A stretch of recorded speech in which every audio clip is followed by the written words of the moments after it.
Hello ladies, naisip mo ba kung ano ang dahilan bakit ka nagustuhan ng isang lalaki? Hello guys, so ang topic natin for today, ito, mga dahilan kung bakit napapamahal or nafo-fall in love sa iyo ang isang lalaki. So kung gusto mong malaman ang mga ito, panoorin mo ito.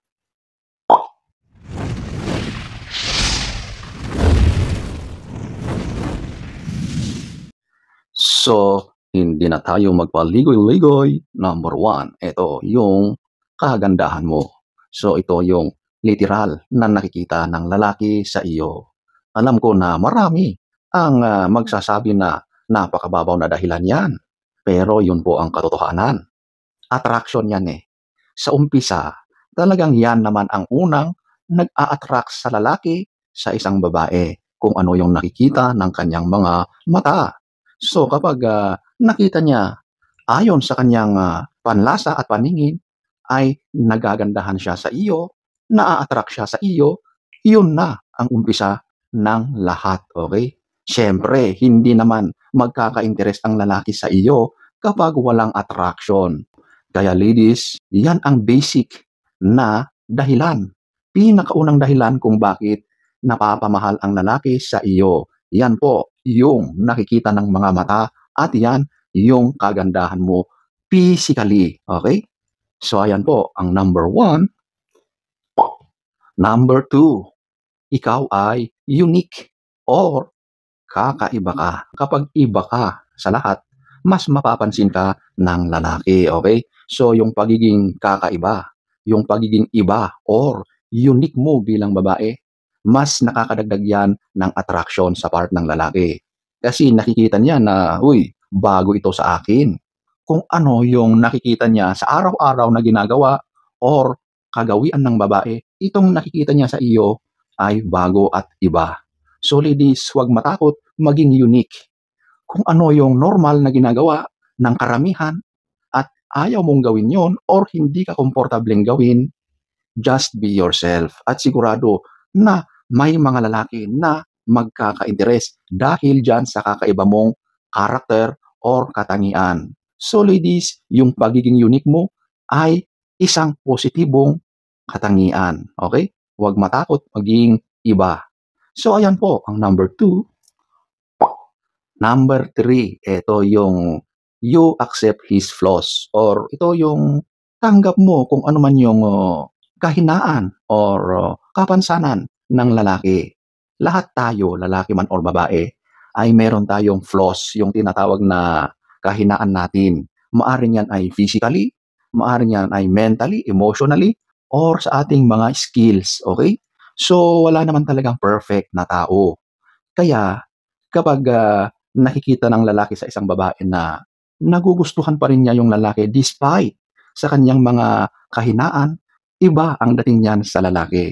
Mai-inlove lalo yan sa iyo. Kasi sa lahat ng mga babae na nakita niya, ikaw lang yung nagpakita ng totoong pagtanggap sa kanya. Okay? Yung iba, maaring pinapatulan siya dahil merong napapala or merong kapalit. Pero ikaw, walang kapalit yung pagpapakita mo ng interest sa kanya at tanggap na tanggap mo yung mga flaws niya, okay? So ladies, kapag ganyan ang pakikitungo mo sa isang lalaki, sigurado na napakadali mong mahalin, okay? Maging totoo ka sa pagpapakita ng nararamdaman sa kanya. Huwag magpanggap, okay? Kung ayaw mo, huwag mo nang ituloy or huwag ka nang magpakita ng interest, okay? So ayan po, ang number 3. Number 4, ito yung being loyal. So, ito na yung magiging tapat ka sa kanya. Loyal, ika nga. Sa panahon kasi ngayon, yan ang pinakamahirap na panindigan sa isang relasyon. Kasi kapag nakakita na ng mas gwapo, mas mapera, at higit na lamang doon sa kanyang present na boyfriend or karelasyon, wala na. Yan na ay tumatawid sa kabila. Pumapatol na yan doon, okay? Iniiwan yung kanyang present na karelasyon dahil meron na siyang nakitang higit sa kanya, di ba? Nakakadismaya yan sa part ng lalaki. Of course, malaking dagok yan. Kasi iniwan mo siya dahil nakakita ka ng mas higit sa kanya. Yan ang isa sa kinatatakutan ng mga lalaki. Okay? Malaking insulto yan sa kanila.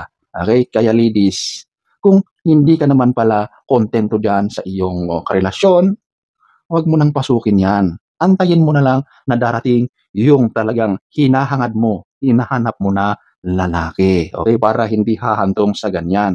Kasi kung papalit-palit ka ng boyfriend, walang magtatagal na relasyon sa iyo. Okay? Wala ka nang kakontentuhan. Paano na yon? So, ganun at ganun na yung cycle sa relasyon na nangyayari sa buhay mo. Kaya ladies, napakahalaga sa lalaki na loyal ang kanyang karelasyon. Number 4. Number 5, he feels trusted. Ito yung napagkakatiwalaan mo siya. Okay? So, syempre, sa isang relasyon, napakahalaga talaga yung meron kayong tiwala sa bawat isa. At kapag nararamdaman niya at nakikita niya sa iyo, sa iyong pakikitungo sa kanya, na meron kang tiwala sa kanya, matutuwa yan. Yung ganyang mga pinapakita mo, mas lalo siyang mahuhulog sa iyo. Mas mapapamahal siya sa iyo. Okay? Kasi yung tiwala na yan, hindi naman yan na hinihingi kundi yan ay totoong pakiramdam mo sa isang tao dahil nakikita mo na siya ay katiwa-tiwala. Di ba? So, kapag nakikita ng lalaki na meron ka talagang tiwala sa kanya, yan na po ang isa sa talagang hinahangad ng lalaki na makita sa kanyang minamahal, na pinagkakatiwalaan mo siya sa lahat, siyempre, ng aspeto. Sa pagmamahal, sa kanyang mga ginagawa para mapaunlad ang inyong pamumuhay at marami pang iba. So, ayan po ang number 5. Number 6, siyempre, yung mismong pagpapakita ng pagmamahal, pagpaparamdam. So, ito na yung S. Okay? Alam nyo, yung bagay na yan ay napakahalaga sa magkarelasyon at ganun din sa lalaki. Kasi dito nyo talaga ipinaparamdam, ibinubuhos yung pagmamahal nyo sa tao. So, kapag regular at talaga namang bigay na bigay ang pagmamahalan ninyo, naku, sigurado na yung lalaki ay mas lalo pa siyang kakapit, mas lalo pa siyang maghahabol, mas lalo pa siyang mapapamahal sa iyo kapag siya ay iyong pinapasaya. Ibinibigay mo ng todo-todo yung kakayahan mo para mapaligaya siya sa aspeto na yan.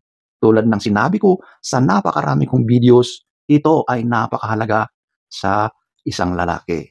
So ayan po ang number 6. Number 7, sinusuportahan mo siya. Oo, alam nyo, wala nang ibang hinahangad ang isang lalaki, kundi yung makita niya ang kanyang karelasyon, minamahal, na sinusuportahan siya.